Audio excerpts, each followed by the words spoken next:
Well, good morning. I'm Chuck Cummis, CEO of Biotechny, and this is our corporate headquarters. I'd like to welcome you all here. A couple facts about the company before I hand things over is you'll notice it's a pretty old-looking building. It's 100 years old this year. It was originally the Land O'Lakes headquarters. We're encompassed here on 5 buildings, about 1 million square feet. The company is about 2,100 employees worldwide, but we have about 800 here at this site, and nearly 100 PhDs. We're an honest-to-God biotech company, the largest in Minnesota. Not many people know that. We're known for med device here, but not much biotech. We have over 40,000 products, mainly tools for life sciences research in areas like cancer and neuroscience, things like proteins and antibodies and such. So very exciting stuff. I'd like to welcome you all here. I'd like to welcome the mayor and his staff, the community, as well as our employees, which we have a lot here on board. But I hope we have a good meeting, and with that, I'll hand it over to Council President Lisa Bender. Thank you. Thank you so much. And thank you so much for hosting us here today. On behalf of the whole City Council, I want to express my thanks to you for hosting us and for everyone who's joined us for the Mayor's State of the City address. Before we take up the formality of this is an official City Council meeting, so we'll do a roll call before we bring up the mayor. But I would like to recognize the elected officials who are here with us. We have Mayor Melvin Carter from St. Paul, our good friends across the river. Sheriff Dave Hutchison, thanks for joining us. Representative Fu Lee is here. Representative Jamie Long. We have Commissioner Angela Conley. Our former mayor, I.T. Ryback. We're so glad to be welcomed by our extraordinary partners, the Red Lake Nation, with their chairman, Daryl Seeke, and the secretary, Sam Strong. Thank you for being here. There you are. Hi. We have School Board Superintendent Ed Graff and Director Ira Jourdain here. Let's see if I missed anyone. Director Arneson is here, Jenny Arneson from the school board. Thank you. And thank you so much.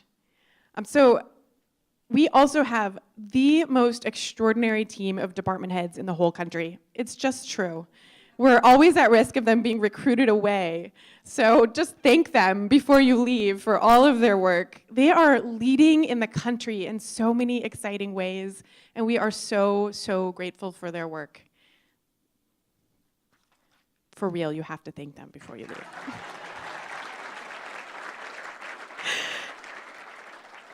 So now I will ask our city clerk to please call the roll for this city council meeting.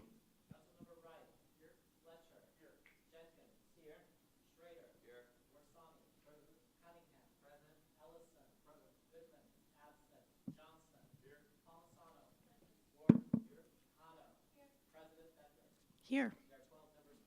Let the record reflect that we have a quorum, and Councilmember Goodman sends her regrets. She is attending a funeral service, so wasn't able to be here today. We do have a quorum, and so I will ask for a motion to adopt our agenda. Is there a second? All in approval, please say aye. Aye. Any opposed, say no. That carries, and the agenda is adopted. Under our order of new business, we have the 2019 State of the City Address to be presented by our mayor, Jacob Frey. So it is my privilege to introduce Jacob and call him to the podium to deliver this second State of the City Address. Mayor Frey.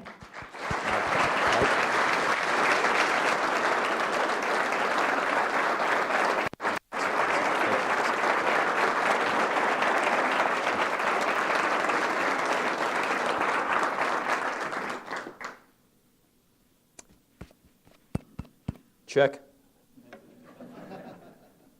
Thank you, Madam President, for that kind introduction. Your partnership means a great deal to me and to this city. And thank you all for being here today. Thank you to CEO Chuck Cummis and your entire team at Biotechny for hosting us. This business has been a mainstay in the Northeast Minneapolis community for more than 40 years, growing to house over 750 jobs in this location alone, and hundreds more across the globe. Thank you for your commitment to staying on the cutting edge and for supporting hundreds of Minneapolis families. my partner and my wife, Sarah. We've now made it 1 year. I'm a better mayor and a better person because of our partnership. Mayor Melvin Carter, as we work toward a more inclusive and border-free Twin Cities, I cannot thank you enough for the cooperation.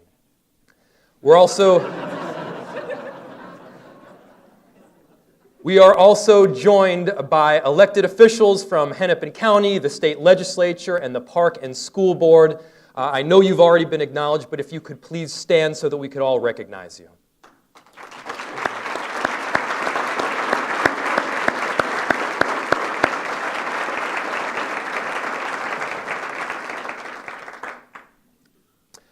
So in last year's State of the City speech, I made a promise to you that we, my council colleagues, and I would work together to build a solid foundation for a stronger future. A year later, I'm happy to report that we are making good on that promise. In the defining challenge for our city, affordable housing, we are making progress. In total, affordable housing funding from the city is 3 times higher than it has ever been before. The trust fund is backing production of new affordable housing to the tune of double the previous record. Our naturally occurring affordable housing policies have gone from experiment to permanent. Take 4D, for example. Landlords get a property tax break in exchange for committing to keeping their units affordable. Landlords who were previously unable to maintain lower rents while running their businesses can now do so. It's good for the renter, it's good for the landlord, and it's good for our city. And most importantly, it's working. Over 750 units with affordable rents have been preserved with a 10-year commitment. Now, 4D is being emulated by neighboring jurisdictions, but 4D isn't the only new tool for tackling the affordable housing crisis. Last year, we added an important one that I am most proud of: stable homes, stable schools. An editorial earlier this year read, "City and schools believe stable housing is key to student learning." My response, you're damn right we do. When a student doesn't have a safe place to rest their head at night, we can't expect the student to succeed in the classroom.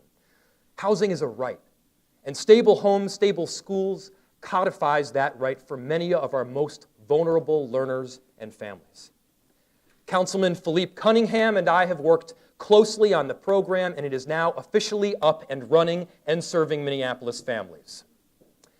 The way we do tenant remedy actions in Minneapolis has also changed, and for the better. Thanks to the leadership of our city attorney's office and regulatory services department, hundreds of families now have the full weight of the city behind them when they go up against unscrupulous landlords. As a result of this work, they're not being evicted. They're staying in their homes, homes that will now be better maintained and will remain affordable. That outcome would not have been possible without the city's willingness to try something new. Councilmember Jeremiah Ellison and Council President Lisa Bender understand the need to protect renters' rights and authored a Bill of Rights on this very topic. This policy makes clear the values that we as Minneapolis residents have and outlines a theme for policy considerations going forward. Lakeisha, a mother of 3 in North Minneapolis, was dealing with a series of health and sanitation risks in her apartment. From a mice infestation to lost heating and leaking plumbing, the straits were dire. But last month, she reached a settlement with her landlord that included $5,000 in damages, in addition to complete repairs, bringing the previously inhabitable conditions up to code. Lakeisha's story came as a result of her work with More Representation Minneapolis, a collaboration among leading Twin Cities law firms built to equip more tenants with legal representation in eviction court. More representation is propelled by pro bono work. It doesn't cost the taxpayers a dime. Through our Minneapolis Homes program, we're helping bridge the gap in home ownership rates. Last year, we completed 74 homes, 57 of which were purchased by a person of color or an indigenous person. Those are the 4 corners of our affordable housing agenda: producing more affordable housing, preserving naturally occurring affordable housing, securing tenants' rights, and promoting home ownership. This work will undoubtedly continue. The milestones we've reached in City Hall, our shared commitment to these goals, show clearly that a collaborative approach has indeed animated our collective work over the last 16 months. Yes, together we laid a strong foundation. Now is the time to build on it. But doing so will require an honest conversation about our past and where we are today. And not all of our states or our cities' history has aged well. Andrew Volstead, a late Minnesota congressman, spearheaded successful efforts to establish a national prohibition on alcohol. Today, we in Minneapolis are leading the fight to end the prohibition on cannabis. In 1936, St. Paul earned the distinction from Fortune as the best place in America to hire a hitman. And in one short year, Mayor Carter has successfully rid the city of that reputation.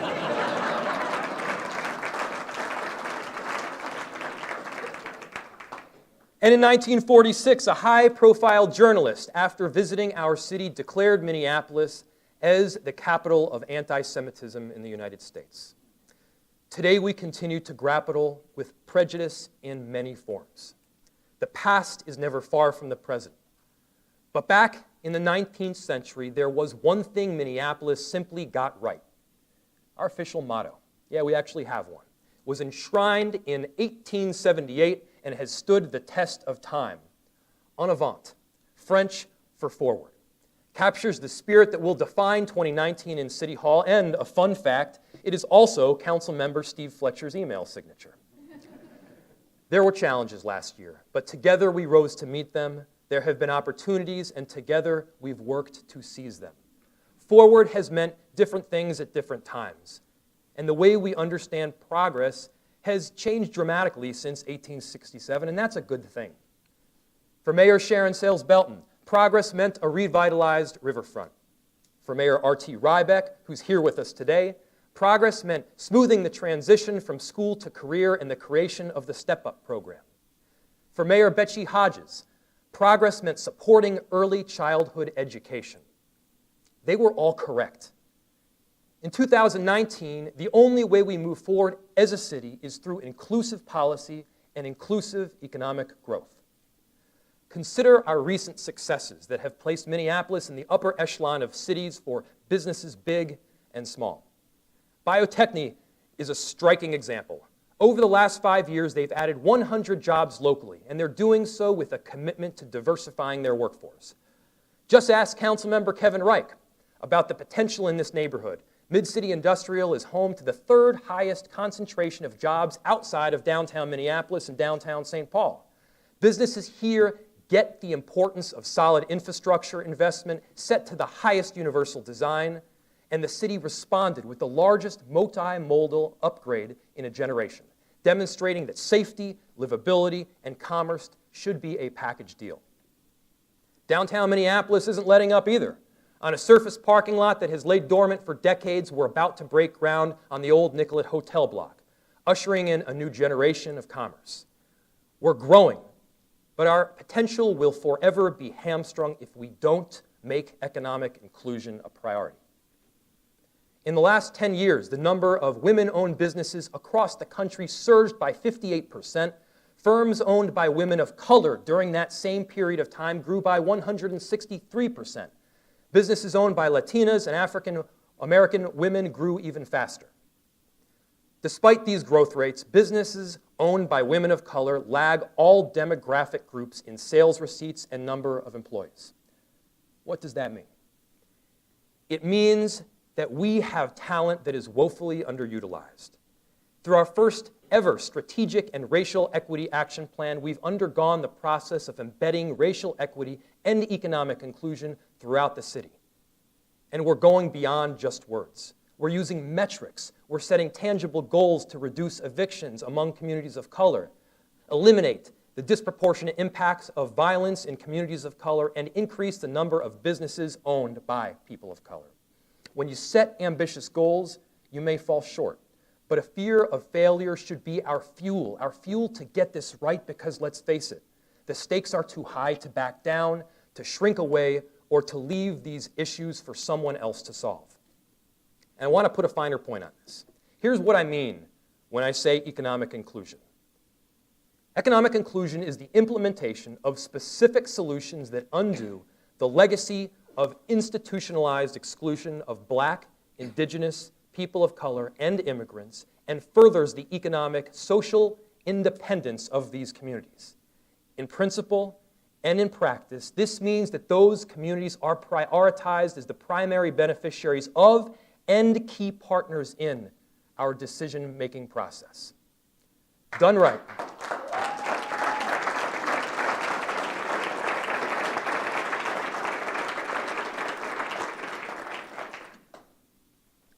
Done right, the Upper Harbor Terminal can be a local catalyst for inclusive economic growth and a national model for other cities looking to do the same. We have a shared vision for the site and for the community. Last year, I told you that the Upper Harbor Terminal redevelopment project was a top priority at the state capitol, and that's still true.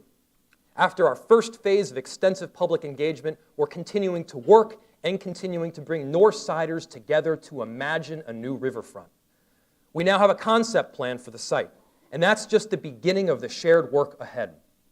Let's build a more inclusive economy, galvanize the types of investment North Minneapolis has long deserved, and reconnect an entire community with the Mississippi riverfront, a national treasure. To state the obvious, the seeds of our economic success are not sown in marquee projects alone. Look no further than our own city streets to test that theory. For the latest in design, check out Mobilize Design and Architecture on West Broadway. Men's fashion, visit Houston White Men's Room on 44th Avenue North. Want to change your business's brand? There's no better way to reimagine your business than while joining a paleta from La Michoacana Purepecha on East Lake Street. Walk along a block on Cedar Riverside, buy a sambusa, and catch a play at the Mixed Blood Theater. Despite centuries of economic exclusion, people of color have woven beautifully resilient communities. From artists to inventors, from entrepreneurs to manufacturers, our city is teeming with great ideas. These ideas deserve to be brought to life. We as a city have the obligation to set the stage and to allow them to lift their eyes to the horizon as opposed to the downward-facing gaze of a daily struggle. The sun is not setting in any Minneapolis neighborhood, it is rising. And through our Cultural Districts initiative, we will do our part. We will target our investments.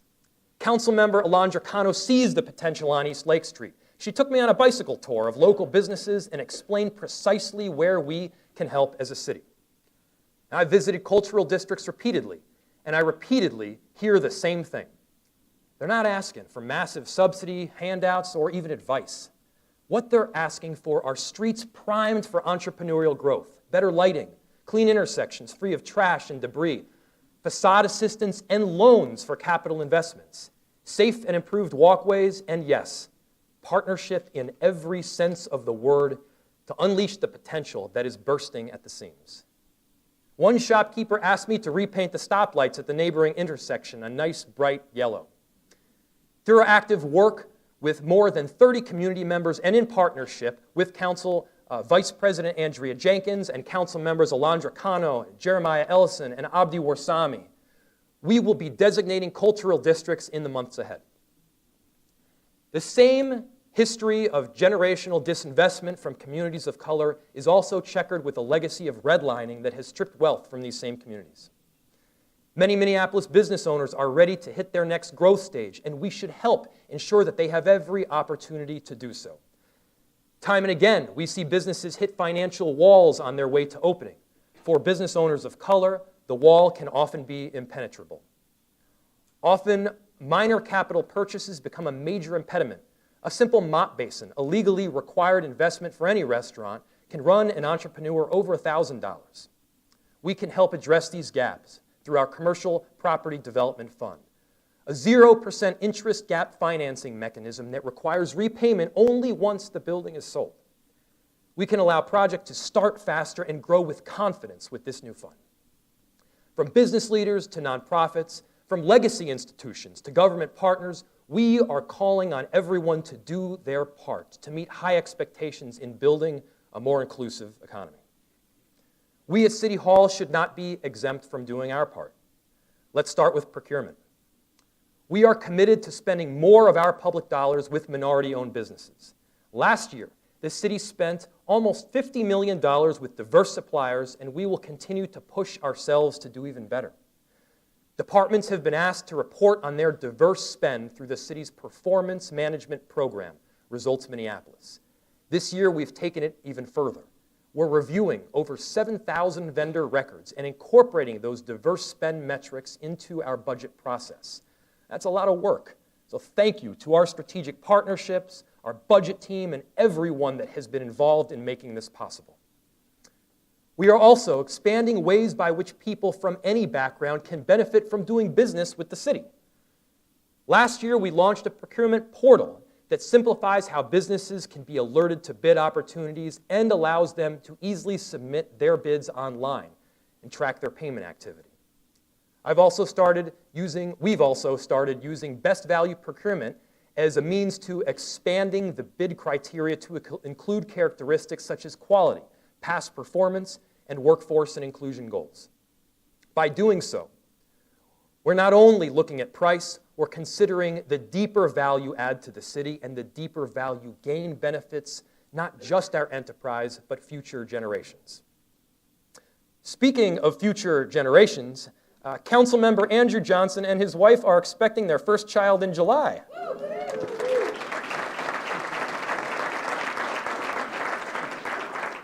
His work as the chair of our Intergovernmental Relations Committee is helping to ensure that our growing city is a connected one where workforce and transportation are intrinsically linked, where public safety and economic security are two sides of the same coin, where housing policy and climate policy must be mentioned in the same breath. And today, we're announcing a big step forward in the city's commitment to curbing climate change. For the last year, our office has been working with the Minneapolis Foundation, with McKnight and Ascoff Finlayson, and our broader philanthropic community to launch a Minneapolis Climate Action and Equity Fund.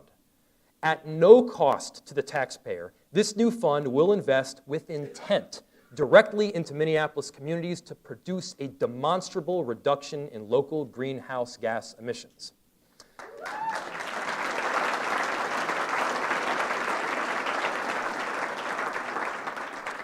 The funding will be dedicated to projects that are in line with our climate and race equity goals and will prioritize work in communities that have experienced cross-sections of both poverty and pollution. Access to the application process for the first round of funding will be available at the end of this speech. How's that for efficiency? Projects will be chosen by a committee, including Councilmember Cam Gordon, a longtime and exceedingly successful advocate for climate work. If you've got a project, visit www.minneapolisfoundation.org/climate-action. Yikes. And work with our team to help address climate change. Departments across City Hall, from sustainability to public works, are guided by progressive, sustainable transit goals. Last October, Minneapolis and St. Paul were chosen to be part of the American Cities Climate Challenge. Councilmember Jeremy Schrader was an ally and a consistent supporter in making this happen. We're already putting it to good use, kickstarting new ideas, and doubling down on the work already underway. One example is making it easier and more convenient to use a tried and true favorite, buses. Thanks to the American Cities Climate Challenge support, we're aiming to pilot 3 to 4 additional bus-only lanes so that commuting times are reduced.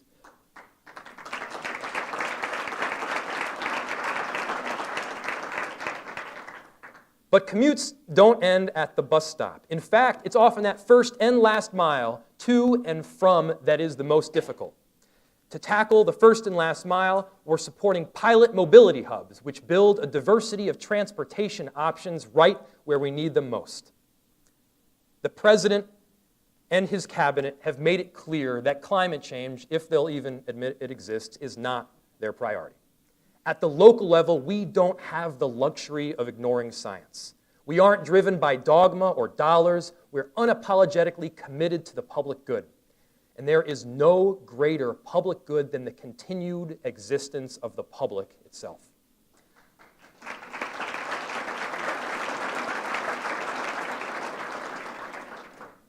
But much of the climate policy we're pushing will only be as effective as we are aggressive on our housing policy. To borrow a sentiment from Jeanette Sadiq Khan, the former transportation commissioner in New York City, you want to save the climate? Then move to Minneapolis. Because changing rules, regulations, and cost structures won't really matter if we are pushing people further and further away from where they work. Last year, we passed an historic comprehensive plan to accommodate population growth, allow for a diversity of housing options in every neighborhood, and consequently tackle climate change in one fell swoop. Thank you to the Council for your partnership in making this landmark policy a reality. So many of our achievements have been driven by the community. That's because in Minneapolis, civic engagement is not just a spectator sport. We participate, we shape our futures, and you better believe we vote. Last year, our city turned out to the polls in record numbers. In Minneapolis, 76% of registered voters made their voices heard. That's the highest. That's right.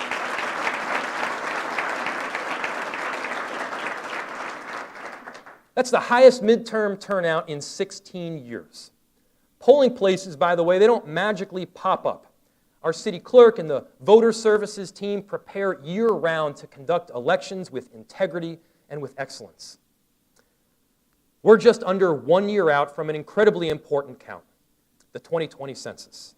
From our political representation to the allocation of public funds, to policy ranging from the opioid crisis to housing, the census informs how our democracy is organized.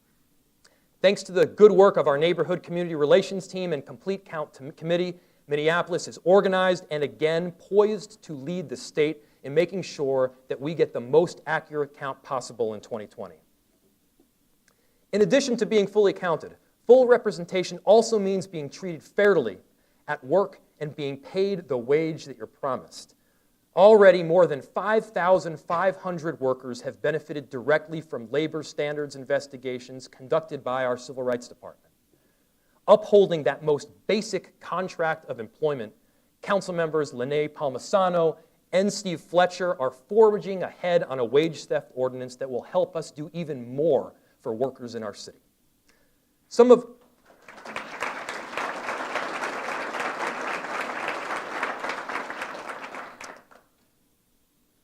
the most important items we have and will discuss today have been driven quietly by diligent staff in our departments. But one of our city's greatest tests was handled very publicly. Responding to the Hiawatha homeless encampment was the most complex and perhaps most difficult issue we confronted last year. It's not as if the people experiencing homelessness at the encampment were homeless for the first time.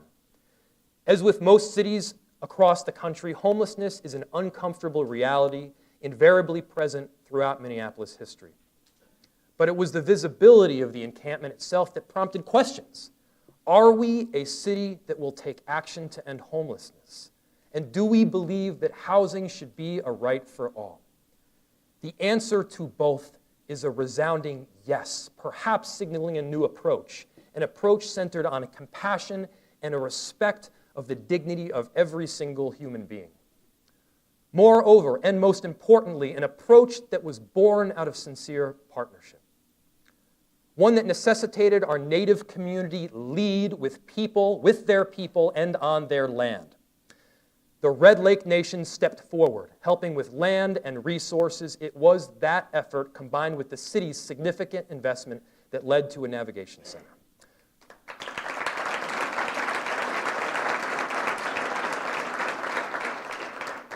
Was it politically expedient? No.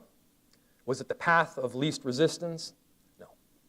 The challenges were not new. They were difficult issues, ones that we know are all too easy to brush under the rug. Overdoses, human trafficking, unsheltered homelessness, the Native experience. None of these challenges are new to government leaders, but we had an entire city resolved to providing an honest answer to a call for help. Sam Strong, the Secretary of Red Lake Nation, is here with us today. Please join me in a round of applause for Sam, for Chairman Darrell Secchi, Robert Lilligren, Mary Lagarde, Patina Park, Mike Gozi, and every tribal member and every member of the urban American Indian community for their exceptional support. If you could please stand, you deserve a lot of credit. Please.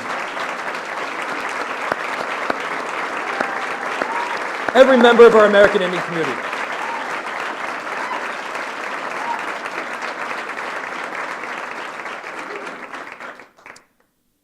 Our city enterprise stepped up in a big way too, and that includes our city coordinator, who orchestrated the endeavor along with our health and fire departments, which effectively averted disaster that kept people safe and consistently responded with poise under pressure.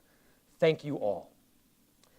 The collaboration with Red Lake Nation is unique, yes, and it's in line with the way Minneapolis is now conducting business.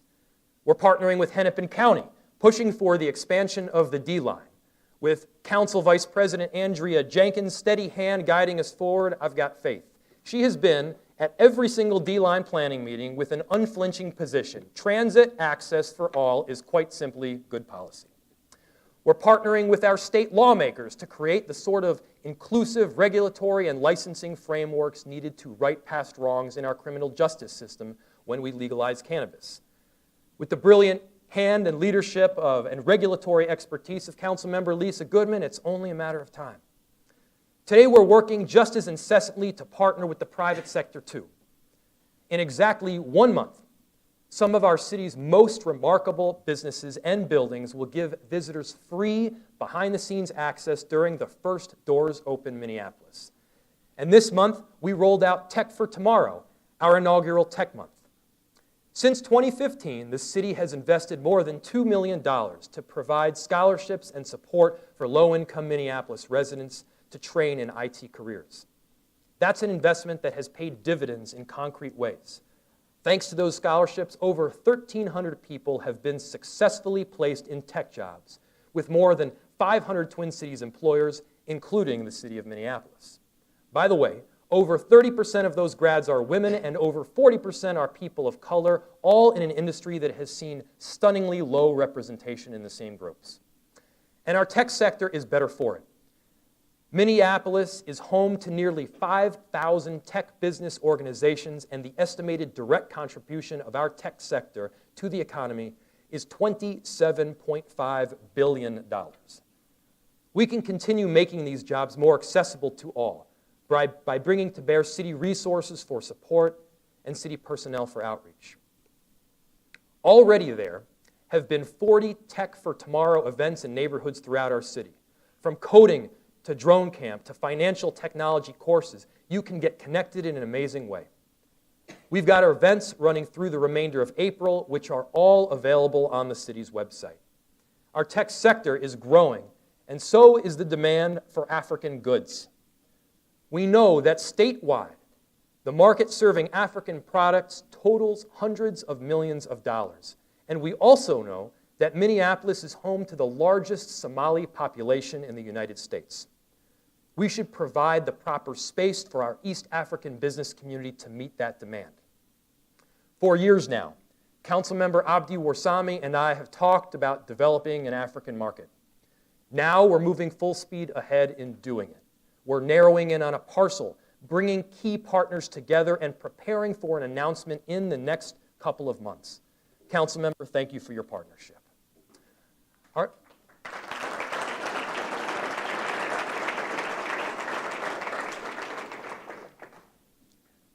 Our new American entrepreneurs shouldn't be pushed to the fringes. They should be welcomed as mainstream businesses and activated as economic catalysts. Now, a lot of the ground we've covered thus far has been specific to new initiatives and new policy. To some extent, that comes with the territory in a State of the City address. But no one should dispute that our basic obligations come in the form of traditional services.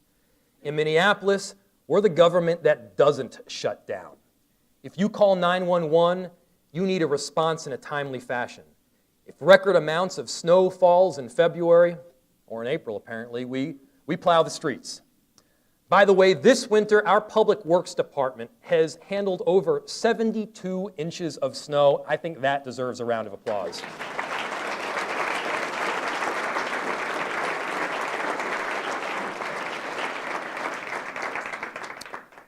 And if April showers bring April potholes, guess what? We fill the potholes. Public safety is also a basic city service. Our ability to make good on public safety commitments defines our ability to maintain the public trust. And our officers are answering the call. Our Group Violence Intervention Initiative brings together law enforcement, our health department, social services, and community leaders. Through GVI, group shootings are down on the north side, the cycle of violence is being interrupted, and people are finding second chances and bettering their lives. That's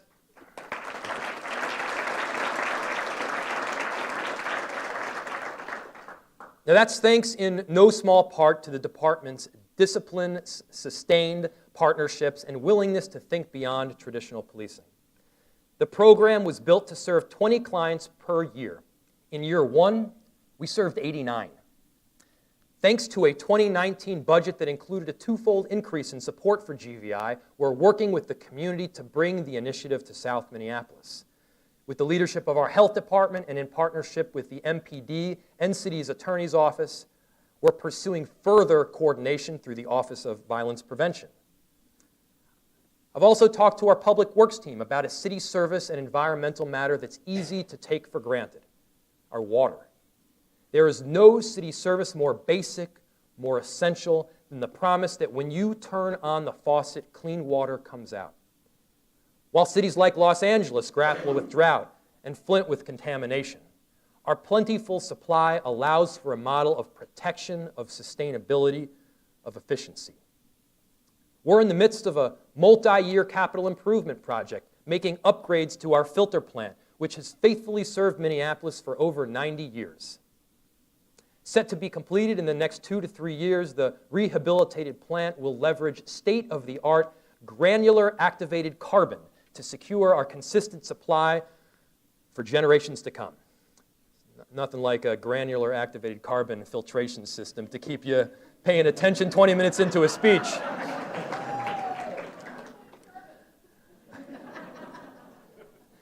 But it does serve as the perfect segue to the next important topic, police training.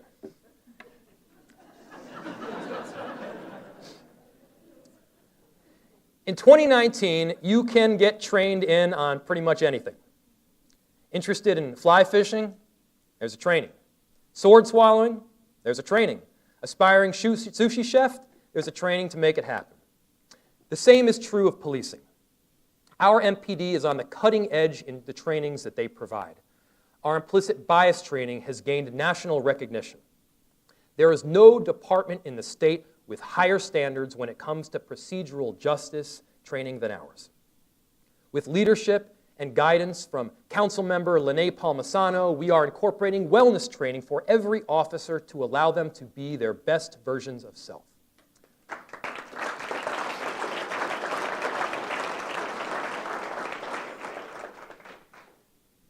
Officers often experience trauma on the job, and it's only right that the job recognize as much.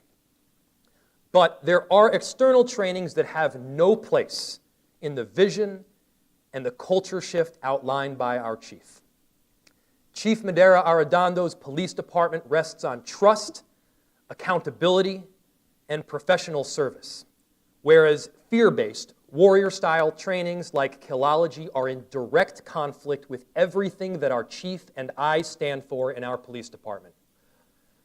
Fear-based trainings violate the values at the very heart of community policing. When you're conditioned to believe that every person encountered poses a threat to your existence, you simply cannot be expected to build out meaningful relationships with those same people. What fear-based training teaches is not inherent in the human psyche, it is learned. Learned experience is not like a switch that you can flip on or off. It is embedded as muscle memory in emotional response. Additionally, aspects of training learned off duty inevitably affect behavior on duty. Take a look at MPD sanctioned trainings. You won't find any that are fear-based. However, fear-based trainings remain available to officers off duty. That's why today we're announcing that the Minneapolis Police Department will, we believe, be the very first major department in the nation to prohibit fear-based trainings.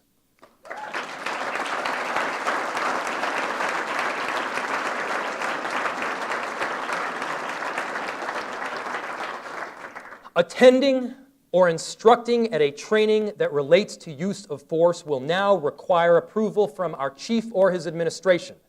Our officers have no business at a training that conflicts with those provided by Minneapolis on use of force and de-escalation.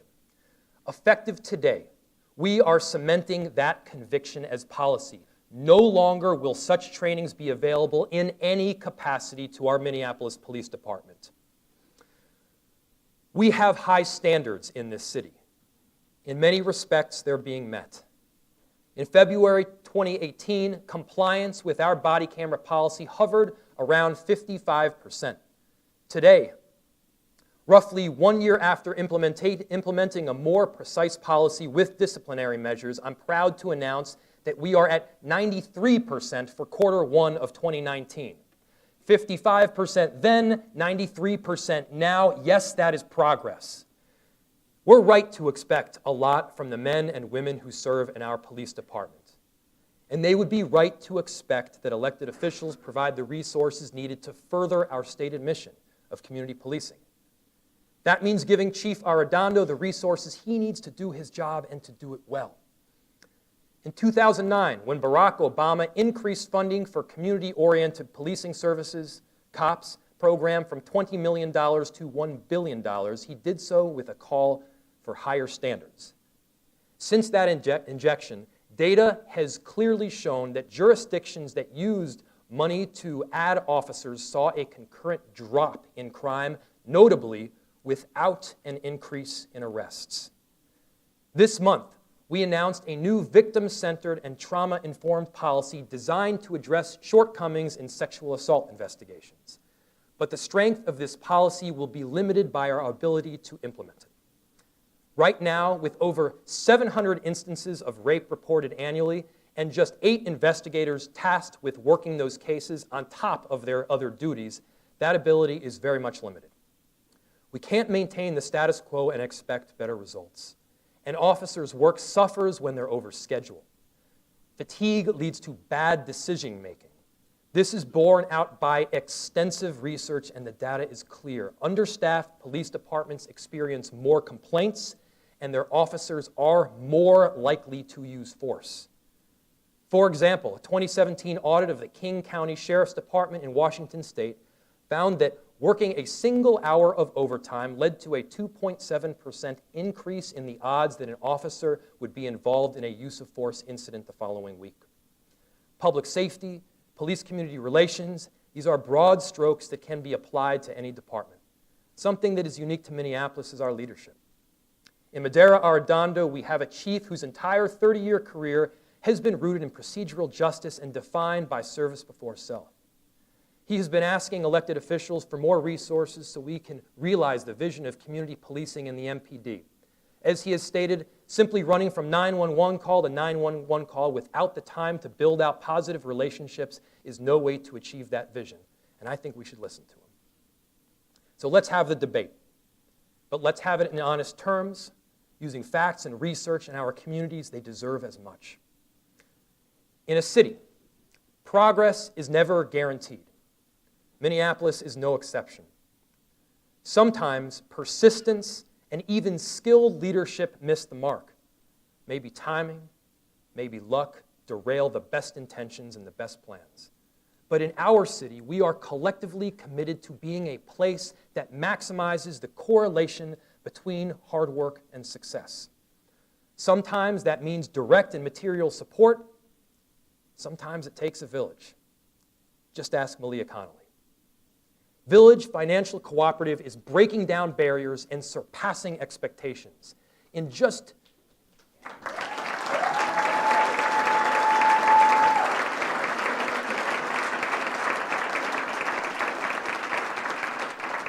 I think you're going to be applauding again in a second here.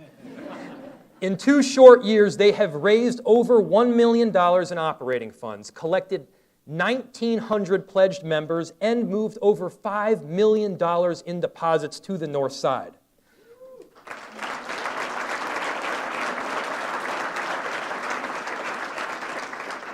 The VFC team has challenged the status quo by pushing boundaries of what a community development financial institution should be all about.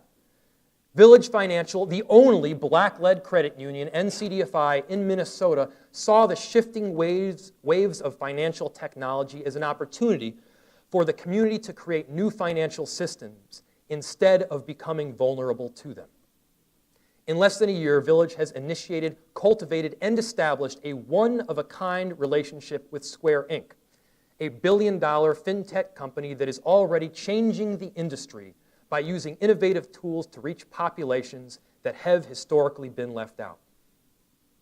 And now, because of VFC's excellent progress over the last year, our partnership is expanding to formally include Square. Square has worked with metro areas throughout the country to deliver financial education programming and resources. With VFC, we can take it a step further in Minneapolis. In partnership with Square, we can streamline delivery of information about city services, programs, and resources presently available. You won't need a meeting with your mayor or council member for a primer in navigating City Hall. The information will be provided right there on your screen, and our small business team can be notified of the interest, and they can follow up. Through VFC, we can be sure that we're reaching the people we intend to reach through this platform.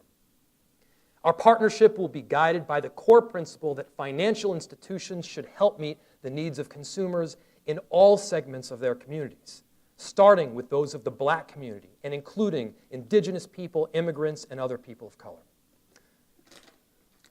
On April 27th, we're hosting Village Squared, a Black economic symposium, one of our most important Tech Month events, where Black entrepreneurs will receive training on Square products and learn more about the new partnership.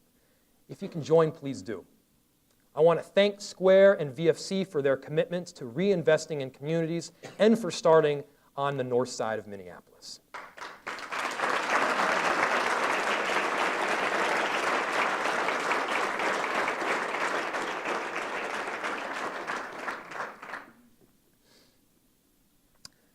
Do I expect every goal and every policy proposal that I've put forth today will be universally adopted by all in City Hall? No, I'm not that naive.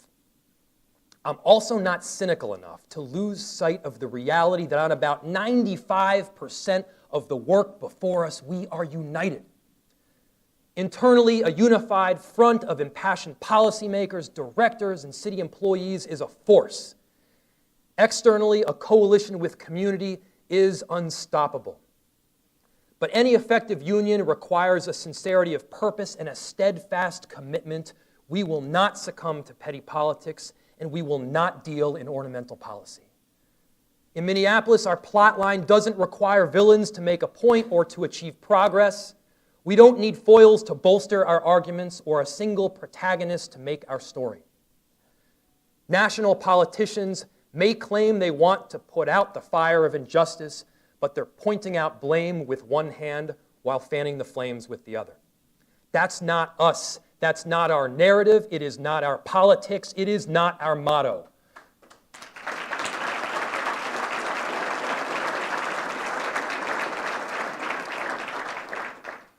We're on the same team, guided by the same principles and guided by the same community. In Minneapolis, we move forward. En avant. Thank you so much.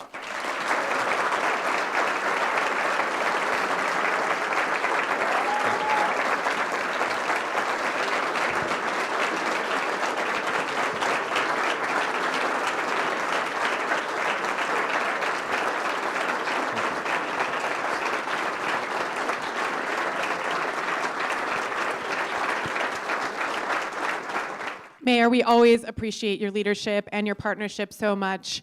You know, I want to say that Minneapolis is truly leading in the country in so many ways. And when I get asked about our story, I always say that it isn't an accident.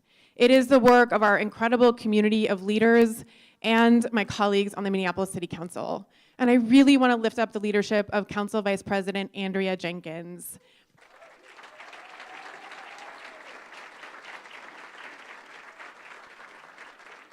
Under her leadership, the City of Minneapolis is adopting our first race equity action plan, which is centering race equity in literally everything the City of Minneapolis does. And the results of this will blossom far into the future. It will be one of your many legacies. And I really want to take the time to just thank and honor the leadership of my colleagues. They work so hard.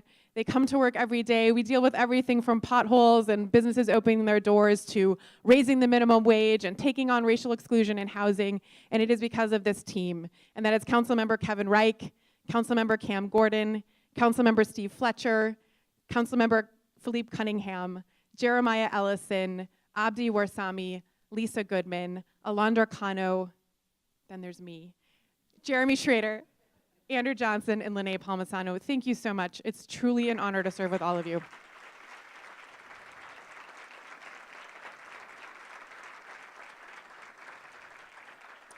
And with that, I will take a motion to receive the Mayor's 2019 State of the City Address.